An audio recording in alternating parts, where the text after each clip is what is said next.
अगर जिंदा सांस चलती लाश हो तुम लोग, तो ये एसएससी विषय तुम्हारे किसी भी काम का नहीं। मैं साथ हूं बच्चों संवैधानिक लड़ाई में। मैं सिर्फ उस्ताद, नाम का नहीं। देश के लाखों छात्रों ने आज के शांतिपूर्ण आंदोलन से सड़क पकड़ी है। 90% से ज्यादा मीडिया और बड़े इन्फ्लुएंसर्स, एक्टर्स, क्रिकेटर्स को तो उनकी आलीशान चुप्पी ही जकड़ी है। इनके गुरूर से आज इनकी हैसियत अकड़ी है, लेकिन मैं साथ हूं क्योंकि ये गरीबों के बच्चे मेरे लिए परिवार हैं और देश की पगड़ी है। इसके पास ना किसी राजनीतिक पार्टी का झंडा है, ना कोई राजनीतिक बाहरी एजेंडा। उनसे सवाल कौन पूछेगा जिसने चलाया भारत के गुरुओं पर डंडा। लगता है ये भूल गए हैं भ्रष्टाचारी कुछ अधिकारी कि सबसे ऊपर है कानून का डंडा और इस भारत का तिरंगा झंडा। आज स्टूडेंट्स के लिए मेरा एक सुझाव है, एक उस्ताद के तौर पर, एक बड़े भाई के तौर पर एक सलाह है। बस ये पक्ष विपक्ष, फेवर और अगेंस्ट, सरकार और सरकार के विरोधी वाला विषय, इस सबका मोहरा मत बन जाना। सबसे बड़ी ताकत तुम हो, तुम्हारा प्यार और तुम्हारा बदला, यही तुम्हारी ताकत है। जवानी जिस दिन मकसद पा गई, किसी के बाप में दम नहीं है तुमसे तुम्हारा हक छीनने की। बच्चे जो इंटरव्यूज के आधार पर, और जितने मैंने इंटरव्यूज देखे हैं यार, उनके आधार पर, मजबूरी के आधार पर, उनका जो कुछ लिखा है मैंने, कि उनके बाद पूरा जो है ना, मैं इतना सारा देखने के बाद क्रोध भी था, लेकिन मुझे लगा कि बात सीधी रखता हूं कि बच्चे पूछते हैं हम गरीब हैं, क्या इसीलिए जूझते हैं? क्या इसीलिए जूझते हैं हम ही सड़कों पर आए, हम ही पीड़ित हैं और हम ही पीटे जाएं? अरे दुनिया, मतलब उनकी दुविधा कोई तो बताए। हम रोज अन्याय के कारण अपने नौकरी के अवसरों से चूक रहे हैं। ऐसा लगता है कि सिस्टम के कुछ करप्ट लोग हमारी मेहनत पर थूक रहे हैं। कब तक हमारी मेहनत का मजाक उड़ाया जाएगा? कब तक हमारी मेहनत का मजाक उड़ाया जाएगा? बस ये बताइए साहब एसएससी वाले, कब बच्चों को इंसाफ और उनके हक से जुड़ाया जाएगा? एसएससी स्टाफ सिलेक्शन बोर्ड, जिसका सिलेक्शन कमीशन जिसको बोलते हैं, जिसका काम था फेयर रिक्रूटमेंट, क्या कर पा रहे हो? या सिर्फ बड़ी गाड़ियों, तनख्वाह और सरकारी सुविधाओं का मजे उठा रहे हो? ये जवाब तो देना पड़ेगा ना। बच्चों की मांग में डिमांड सिर्फ इंसाफ है, जवाब क्यों नहीं देते? क्या नियत तुम्हारी साफ है? ये प्रश्न सोचना जरूर। बच्चों के प्रश्न क्या है? क्यों हर साल वही कहानी, पेपर लीक का ड्रामा? क्यों एडमिट कार्ड बदला और दूर दूर सेंटर का हंगामा? इस पर जवाब देना बनता है कि नहीं? तबेले में परीक्षा, ये कैसा भाग्य खुला? फ्यूचर का मजाक या फिर एसएससी के वेंडर का चुटकुला? बैंड एजेंसी को मिला कॉन्ट्रैक्ट, बैंड एजेंसी को मिला चुटकुला। चुटकुला है ना, तो मजाक बना दिया उसने। बच्चों ने ही चीखा और बच्चों का ही सन्नाटा। टीचर्स को अरेस्ट किया, चलाई लाठियां, महिलाओं से बर्ताव शर्मनाक और घटिया। अब यूथ बोले हमें इंसाफ चाहिए, आर्टिकल 21 बोले हमें सम्मान चाहिए, हक है भीख नहीं, एसएससी से जवाब चाहिए। हर इंसल्ट का अब लीगल हिसाब चाहिए, हर इंसल्ट का अब लीगल हिसाब चाहिए। सीबीआई जांच चाहिए, पीआईएल का वार चाहिए, हर वेंडर पे एफआईआर का प्रहार चाहिए, हर 100 रुपए फीस का जवाब चाहिए। अब साइलेंस नहीं, संविधान का इजहार चाहिए। असल में जो भी सोशल मीडिया पर क्या कह रहे हैं बच्चे, सब बता रहे हैं कि क्या क्या सह रहे हैं बच्चे। वो क्या कह रहे हैं बच्चे कि सब सह रहे हैं बच्चे। अब इसके पीछे का अगर आप पूरा मुद्दा समझने जाओगे ना, 2025 के एसएससी फेज 13 में फिर वही पुरानी कहानी, लीक्ड पेपर्स, बदले हुए सेंटर्स, सर्वर डाउन और जमीन पर बिखरे हुए बच्चों के सपने। कोई बात नहीं कर रहा इस पर। स्टूडेंट्स क्या बोले? एग्जाम देना पड़ा तबेले के बाजू में, बगल में गाय थी, भैंस बंधी थी, कहीं शादी हो रही थी, डीजे, वहां पर डीजे जो होता है, डीजे बज रहा था बाजू में। कैसे देंगे बच्चे? गर्ल्स को अनसेफ सेंटर्स पर भेजा गया, बच्चे कह रहे हैं बिना पानी, बिना सुविधा। रैली होती तो ऐसा होता है। जो टीचर्स बच्चों के सपोर्ट में खड़े हुए, उन्हें बिना वारंट के बस में घसीट के अंदर घुसाया गया। महिलाओं के लिए उनका आरोप है कि बदसलूकी की गई उनके साथ। स्टूडेंट्स के सवाल साफ है, इसमें कोई दो राय नहीं है। पेपर लीक का जिम्मेदार कौन? पहला। दूसरा, तबेले के बाजू में एग्जाम क्यों कराया गया भैया? नंबर 3, बैंड एजेंसी को कॉन्ट्रैक्ट क्यों मिला? 4, सेंटर्स अचानक क्यों बदला गया? 5, आरटीआई का जवाब क्यों नहीं आया? उसके बाद 6, टीसीएस को हटाया क्यों गया? एफआईआर वाले को जॉब नहीं मिलता है तो एजेंसी को ये कॉन्ट्रैक्ट कैसे मिल गया? टीचर्स के साथ बदतमीजी क्यों की गई? और 9 का प्रश्न है, एसएससी कभी जवाब क्यों नहीं देता? तो वह जवाब कौन देगा? अब बात समाधान की। समाधान कानून में है, संविधान में है। आर्टिकल 14 क्या कहता है? इक्वल ट्रीटमेंट, सबको बराबरी। आर्टिकल 16 क्या कहता है? इक्वल अपॉर्चुनिटीज मिलना चाहिए। और आर्टिकल 21 कहता है राइट टू डिग्निटी, एक सम्मान के साथ। सुप्रीम कोर्ट जजमेंट भी इसी के साथ है। अविनाश बागरी केस है, पब्लिक एग्जाम्स में ट्रांसपेरेंसी जरूरी है, सुप्रीम कोर्ट का उसमें एक जिसको कहते हैं रिमार्क है। जाहिरा शेख केस जो था, उसमें कहा गया कि सिस्टम अगर सच छुपाए तो कोर्ट्स को हस्तक्षेप करना चाहिए, तो सुप्रीम कोर्ट ले सकता है। अविनाश मीना का केस है कि री एग्जाम बच्चों का हक है अगर परीक्षा पारदर्शी ना हो। मैं नहीं जा सकता हूं कोर्ट, क्योंकि संविधान के अनुसार इनडायरेक्ट हूं। क्यों?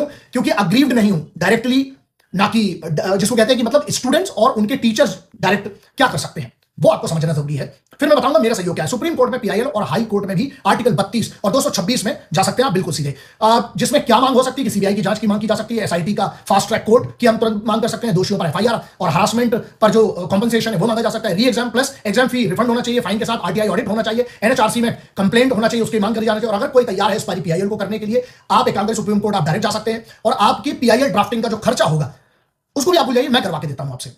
क्योंकि एसएससी का काम सिर्फ एग्जाम लेना नहीं है, ये नेशन बिल्डिंग या ट्रस्ट है जिसको हम कहते हैं, जो टूटा अगर जो एक बार टूट गया ना तो कभी भी किसी भी सरकारी एग्जाम करवाने वाली संस्था है कोई पे भी फिर शिक्षा से ही पूरा भरोसा हो जाएगा। अब एक बात बताइए, हर साल करोड़ों का रेवेन्यू लेकिन हर बार सेम रिजल्ट क्यों?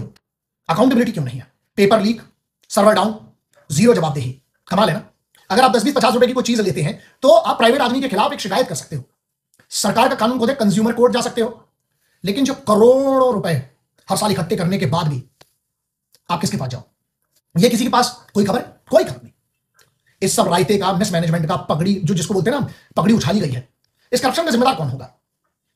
बच्चों का क्या है यार, उन्हें तैयारी करना है और परीक्षा देना है, लेकिन समझ में नहीं आ रहा है कि क्या तुम्हारा भी काम इन्हीं को करना पड़ेगा, एग्जाम कराने वाला? अगर हां तो कैसे, वो बता दो, कर लेंगे, हम सब मिलकर कर लेंगे। अगर ना तो फिर तुम ही ढंग से कर लो, और नहीं कर पा रहे हो तो शर्म कर लो यार, एक्सेप्ट तो करो। बस ये एक बार प्रेस कॉन्फ्रेंस करके बता दो ना, जो चेयरमैन है, सेक्रेटरी या मंत्री जो भी है, इसका जिम्मेदार कौन होगा? कोई तो सामने आओ, कोई तो शर्म खा लो यार, सुधार करो। या तुम कहना, जिसको कह सकते हैं ना कि फिर भाषा बिगड़ जाएगी। अगर तो ऐसा ही रहा तो तुमसे बच्चे भीख नहीं मांग रहे, मार्गदर्शन मांग रहे हैं। टीचर्स को क्रिमिनल मत समझो, जो सड़क पर खड़े वो नेशन बिल्डर्स हैं यार। मानवाधिकार के नाम पर एनजीओ से करोड़ों कमाने वालों, आतंकवादियों के नाम पर रात में कोर्ट खुलवाने वालों, अगर आज गुरुओं का अपमान जिन्होंने किया है, अगर तुम उनको आज बचाओगे, सहलाओगे, ध्यान रखना श्राप है गुरु का, सिर्फ जीवन में अपमान और कानूनी दंड का भागी कहलाओगे। अब आते हैं सरकारी जो ह्यूमन राइट्स कमीशन जिसको हम बोलते हैं, एनएचआरसी, एक कॉन्स्टिट्यूशनल बॉडी है अंडर आर्टिकल 338B। बताइए कहां है आप लोग, जरा आपका एक्शन क्या है? या आपके अनुसार जिन टीचर्स को गुंडों के जैसे घसीट कर ले जाया गया, उनके साथ क्रिमिनल्स के जैसा व्यवहार किया गया, क्या वो सही था? अगर हां तो लिखित में दो, और अगर ना तो कार्रवाई करो। स्टूडेंट्स की 5 साफ डिमांड्स हैं। क्या क्या है? टीसीएस को वापस लाओ। देखो, मैं अग्री इसलिए नहीं करता हूं क्योंकि जो भी लिखित में जाए टीसीएस और कोई भी कंपनी जिम्मेदारी ले कि गड़बड़ हुई तो फाइन होगा, आजीवन कारावास, कानूनी उनको प्रक्रिया से गुजरना पड़ेगा। जो मान ले उसको कॉन्ट्रैक्ट दे दो। दूसरा क्या बोल रहे हैं बच्चे? री एग्जाम अनाउंस कर दो। तीसरा सीबीआई की जांच कर लो। चौथा दोषियों पर एफआईआर कर दो। पांचवा परमानेंट ग्रीवियंस एड्रेसल पोर्टल हो जाए। मतलब बने हो चले भी, चलना जरूरी है ना। और एसएससी से सिर्फ माफी नहीं चाहिए, एक्शन चाहिए। अगर आप आज भी नहीं जागे तो फिर तो बहुत तकलीफ हो सकती है। अब जो हुआ वो समझना पड़ेगा। अगर मैं आज 2 तारीख की बात कर रहा हूं, सेकंड को नेशन वाइड प्रोटेस्ट हुआ है दिल्ली में, बिहार में, मध्य प्रदेश में, राजस्थान में, 55,000 से ज्यादा शिकायतें दर्ज हुई हैं। जो सीजीएल 2025 अभी जो आने वाला है, और स्टूडेंट्स का डर बहुत वाजिब है। एडुक्विटी जैसी जो ब्लैक लिस्टेड एजेंसी है, उसको आपने कॉन्ट्रैक्ट दे दिया, किस बेस पे दिया? आरटीआई में जवाब दे दो ना इसका। अब एसएससी ऑफिसर्स को मेरे साथ क्या करना चाहिए? सिंपल सी बात है, वेंडर कॉन्ट्रैक्ट सस्पेंड करो, री एग्जाम डेट जो है वो पब्लिकली आपको डिक्लेयर करना पड़ेगी, और उसके साथ उसमें जो खामियां हुई है वो एसबीआई वेबसाइट को आप क्यों नहीं लेटर लिख सकते हो? एसबीआई उसकी रिकमेंडेशन दे दो ना। और कॉम्पनसेशन स्कीम अनाउंस करना चाहिए जिन बच्चों का जो भी नुकसान हुआ है, मानसिक प्रताड़ना हुई है। 24/7 एक स्टूडेंट्स की हेल्पलाइन होना चाहिए। टीचर से माफी मांगे क्योंकि आपके कारण वो आपसे मिलने गए थे, और जुडिशियल ओवरसाइट पैनल बनाना चाहिए, वहीं से ये पूरे सब सिस्टम में आएंगे। अब लड़ाई जो है ना वो सिर्फ एक इमोशनल नहीं है, लीगल होनी चाहिए। यूथ को लीगल पाथ पर चलना पड़ेगा, क्योंकि बाकी तो समझ नहीं रहे। अगर इतनी इज्जत कर रहे होते तो अभी तक जवाब आ गया होता। ये लड़ाई सिर्फ एक पेपर की नहीं है, ये लड़ाई उस सिस्टम में बैठे उन करप्ट ऑफिसर्स की है जिसकी ये जिम्मेदारी थी। सिस्टम से, पूरे करप्ट लोगों से जवाब चाहिए, सरकार से नहीं। सरकार जो गवर्नेंस है ना वो आप गवर्नेंस कर लो, डंडा कर दो, आपसे घटना कर दो ना, तो एहसान हो जाएगा आने वाली पीढ़ियों पे। क्योंकि जवाबदेही जो है ना वो संविधान तय करे, तो सब जितने गलत है सबको उसकी जिम्मेदारी ठहराना चाहिए। एसएससी को अगर सरकारी नौकरी देनी है तो सरकारी जवाबदेही है वो भी तो एसएससी को देना पड़ेगी ना। सब फैसिलिटी ये ले, और जवाब कौन देगा? फिर यूथ को उठना पड़ेगा दोस्त, एविडेंस के साथ, कॉन्स्टिट्यूशन के साथ।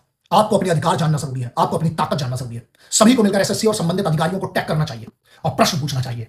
क्या जो आपकी जिम्मेदारी है हम वो करने बोले, ना कि हमारी। आपको हाई कोर्ट या सुप्रीम कोर्ट, तो जहां पर भी आपको पीआईएल ड्राफ्टिंग का खर्चा उठाने की कोई जरूरत नहीं। आप बताइए, कोई जाने तैयार है? मैं ईमेल मेंशन कर दूंगा इसमें, और अपनी टीम का, लीगल टीम का मोबाइल नंबर मेंशन कर देता हूं। आप बताइए। और मैं ये कह रहा हूं कि जय राष्ट्र आपके साथ रहेगा, जय राष्ट्र न्यूज। इतना बोल सकता हूं, पूरी कोशिश करूंगा, लेकिन अब बड़ी जिम्मेदारी है। मैं आपके साथ हूं। मुझसे जो मैंने क्या कहा, पीआईएल के लिए आपको जाना है, हाई कोर्ट जाना है, सुप्रीम कोर्ट जाना है, आप बताइए। क्योंकि जो अग्रीव होगा वो जा सकता है, मेरे से जो मदद बनेगी मैं करूंगा, मैं कर रहा हूं। ड्राफ्टिंग का खर्चा मैं उठाने तैयार हूं, क्योंकि मैं डायरेक्ट कोर्ट नहीं जा सकता हूं। लीगल उसके रीजन है क्योंकि मैं अग्रीव नहीं हूं, सिंपल कॉन्स्टिट्यूशन के हिसाब से। दूसरा सिर्फ इतना याद रखना, ये जंग ना, ये कानून, ये जंग, पहली बात ये ना कि तुम्हारी अस्मिता तुम्हारे लिए है, खड़ा तो होना पड़ेगा। और जो आज तुम्हारे साथ नहीं है ना, चलिए ठीक है, वो उसकी मर्जी है। मैं कोशिश करूंगा। जय हिंद, वंदे मातरम, इंकलाब जिंदाबाद, भारत माता की जय।